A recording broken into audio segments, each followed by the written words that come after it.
of who you are. In Rogers, Minnesota, I'm Alexa Liacco reporting. Alexa, thank you, and that will do it for us today. I'm Chris Stewart. Denver 7 News at 5 starts right now.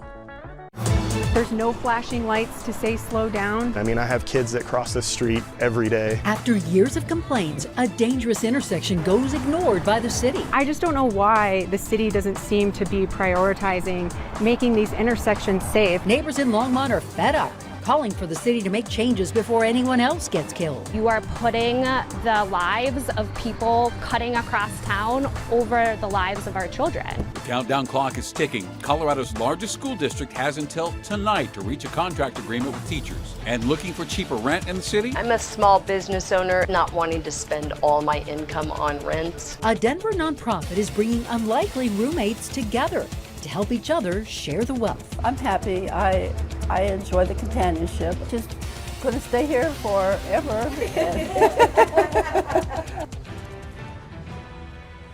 And good evening, and thank you for joining us for Denver 7 News at 5. I'm Ann Trujillo. I'm Shannon Ogden, and we begin with some breaking news tonight. Denver Police Chief Paul Pazin is retiring after 28 years with the department. Pazin is the second Latino to head Denver Police. He's been police chief since 2018, and Denver 7 CB Cotton is joining us live now outside of DPD's headquarters on this breaking news. And CB, Denver will have a new acting police chief by next week.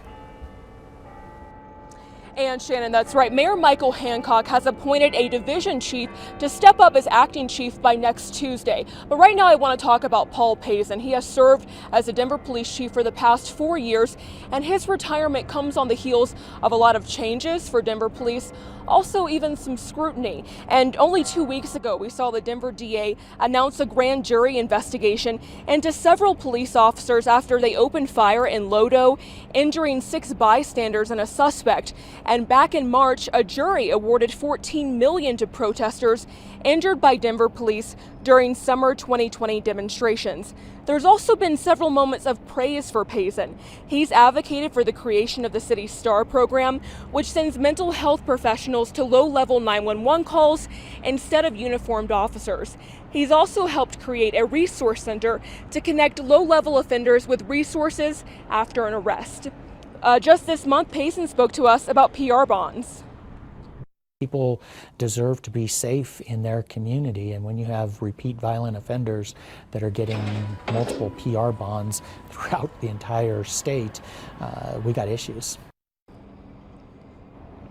And that center that I mentioned earlier, it is expected to launch this fall. As I mentioned earlier, Mayor Michael Hancock has appointed a division chief to step into the role of acting chief come next Tuesday. His nomination will have to be confirmed by Denver City Council. But again, come next week, he's expected to perform some day-to-day duties. Shannon. All right, CB Cotton, thank you for that. This is still a developing story, and we're working to talk with Chief Pazin and the incoming chief, Ron Thomas, and we'll have a lot more on Pazin's retirement tonight at 6 and at 10. And just into our newsroom, Air Tracker 7 just flew over Chatfield Reservoir after a pontoon boat capsized in the water. South Metro Fire says 3 people were on that boat, and thankfully all of them are now safely out of the water. Denver's district attorney has charged the man accused of shooting a 13-year-old boy in the arm with attempted first-degree murder.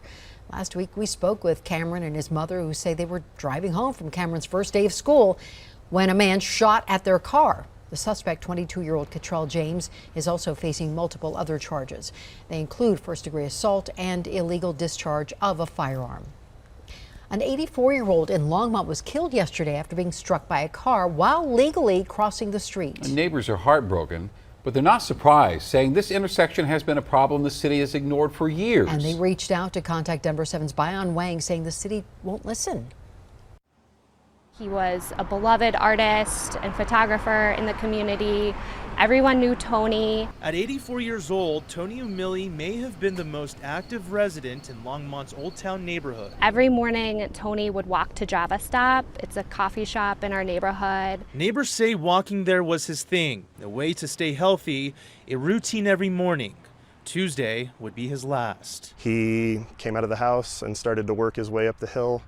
Got to the intersection at the top of the hill. The worst part about it was it sounded like a car hitting another car. Police say a driver collided into Millie shortly after 9 a.m. at this intersection off of 3rd Avenue and Pratt Street. Police confirm Umili was within a designated unmarked crosswalk. Neighbors tell us that crosswalk has been a problem intersection for years, especially with an elementary school around the corner. There's no safety signage warning you're entering a school district, stop signs, crosswalks for the safety of the pedestrians in this neighborhood. Sarah Welly says the busy traffic and speeding cars call for those measures, prompting residents to send several emails to city officials to enforce additional traffic measures in the area. Oftentimes they don't even respond. Jocelyn Gilligan says it's a slap in the face. Just a few blocks away, city messaging draped on light poles stating "bigger hearts, stronger streets." But Gilligan says her concerns have also gone unanswered, even after her family was almost hit by a driver. We're trying to get through this intersection and a car came flying through this side and turned left and was so close to hitting me and my children, I thought for sure we were going to die. In a statement to Denver 7, the city said in part, while we work diligently to provide direct responses to resident inquiries, there are times when it is not feasible. The traffic control measures and the striping in the area of the Central Elementary School are in accordance with the city's standards and meet the requirements of the Manual of Uniform Traffic Control Devices. Neighbors describe the back and forth as a fight, one that is even more dire than years past. I think we owe it to Tony and to his family to make sure that doesn't happen again. Denver 7 did some digging and learned the city most recently did a study in 2017 at that intersection. And that study concluded that the intersection there at 3rd and Pratt did not meet the criteria for additional safety measures like signage and striped crosswalks. Now, there hasn't been a study done since, but after our calls today, the city's Director of Engineering Services confirmed to Denver 7 they are now planning to reevaluate the intersection to make it safer for pedestrians. A fire station for the Sugarloaf Fire Protection District in Boulder was ransacked this week. When crew members arrived at the station yesterday morning, they found the main office was a mess and all the doors of the fire truck were open. The thieves stole medical kits, rescue tools, and electronics. Police are now investigating, and Sugarloaf Fire Protection is hoping those thieves are caught, and they are thanking the community for their support and all the offers to replace the stolen items. Well, right now, Denver teachers are meeting with district representatives for the final day of contract talks, and it could go until midnight. Superintendent Alex Marrero tells Denver 7 he's confident they'll reach an agreement with the teachers by the end of the day. We are monitoring this closely. We'll bring you all the very latest tonight at 10 o'clock. Well, a Denver nonprofit is helping older Coloradans find a more affordable place to live. Denver 7's Micah Smith explains what makes Sunshine Homeshare so unique in a market where rents keep skyrocketing. A peaceful morning on the porch is a rarity in Penny Ware and Tamara Stevenson's household. We both are very active. For nearly a year, Ware and Stevenson have been roommates, but this isn't a caregiver situation. I'm a small business owner and basically in the situation of looking for and needing more affordable housing. I had a friend at church who was a financial planner, and he gave a little talk one day at church about how it would be really nice if people would open up their homes. He had found this program. So I was thinking, wow, I do have a lot of space and it's not being used. Ware and Stevenson ended up at Sunshine Homeshare Colorado, a housing program that matches senior homeowners with renters looking for an affordable place to live. It's really worked out fine for both of us. To date, we have made 65 matches in the metro area. Executive Director of Sunshine Homeshare Colorado, Allison Jakovsky, says renters typically pay around $500 a month in rent, with about 3 to 5 hours a week of service exchange. So that could be a ride to a doctor's appointment, shoveling the snow, taking out the trash. Jakovsky says applicants go through a thorough vetting process, and right now they need more participants. We are always looking for people who are open to sharing their home. If I gave you just a little bit, would you eat it? Did you imagine yourself having a roommate? Actually, no. I've always got along with dogs, so I've always had a dog. But Ware says having Stevenson around has been a godsend.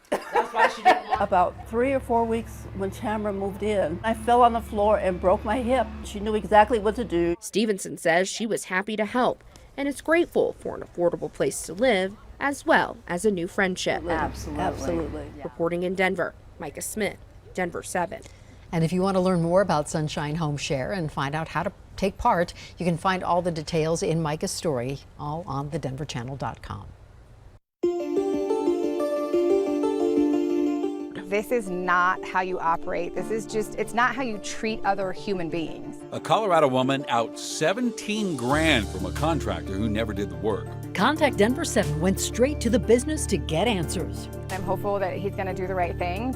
We have some storms out there this afternoon, but looking ahead to the holiday weekend, not a whole lot of precipitation. COVID-19 boosters are readily available. However, fewer than half the population is getting them. And space launch take 2. And NASA has a new timeline for its next generation rocket launch.